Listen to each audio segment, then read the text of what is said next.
नमस्कार दोस्तों, एक बार फिर आपका स्वागत है आपके अपने YouTube चैनल अध्यात्म टीवी पर। आज जानिए श्रवण कुमार के माता पिता अंधे कैसे हुए थे। त्रेता युग में एक ऋषि के उनका नाम शांतनु था और उनकी पत्नी का नाम ज्ञानवंती था। उन दोनों के कोई संतान नहीं थी। एक दिन ऋषि और उनकी पत्नी घर के आंगन में बैठे थे, तभी ब्रह्म ऋषि नारद जी प्रकट हुए। दोनों पति पत्नी ने नारद जी की खूब आवभगत की और सेवा शुश्रूषा की। उनकी सेवा से प्रसन्न होकर नारद जी ने ज्ञानवंती को आशीर्वाद दिए, सौभाग्यवती भव, आयुष्मती भव, पुत्रवती भव। यह आशीर्वाद सुनकर ज्ञानवंती ने पूछा कि है ऋषि, क्या तुम्हारा तीसरा आशीर्वाद भी सफल होगा?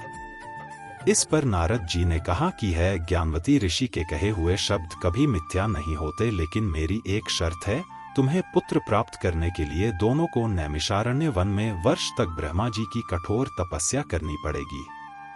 तब ऋषि और उनकी पत्नी है नारद जी के बताए अनुसार नैमिषारण्य वन में जाकर ब्रह्मा जी की कठोर तपस्या की। उनकी तपस्या से प्रसन्न होकर ब्रह्मा जी ने उन्हें दर्शन दिए और वर मांगने को कहा।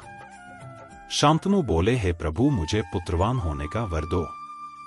तब ब्रह्मा जी ने उन्हें कहा कि पुत्र अवश्य प्राप्त होगा, लेकिन मेरी एक शर्त है कि तुम्हारे घर में पुत्र होने पर तुम दोनों की नेत्र ज्योति चली जाएगी। इस पर शांतनु ने कहा कि हे प्रभु, क्या हुआ कि यदि मेरी नेत्र ज्योति चली जाएगी, मैं पुत्रवान तो कहलाऊंगा, लोग मुझे नपुंसक तो नहीं कहेंगे। मुझे आपकी सभी शर्तें मंजूर है। इस पर ब्रह्मा जी ने कहा कि मैं तुम्हें आशीर्वाद देता हूँ कि तुम्हें पुत्र प्राप्ति होगी, और यह भी आशीर्वाद देता हूँ कि तुम्हारे इस पुत्र का नाम संसार में युगों युगों तक याद किया जाएगा। बाद में शांतनु के पुत्र होने पर दोनों माता पिता की नेत्र ज्योति चली गई और वो अंधे हो गए। उस बालक का नाम श्रवण कुमार रखा गया। अगर आज का वीडियो अच्छा लगा हो तो प्लीज चैनल को लाइक, शेयर और सब्सक्राइब करें।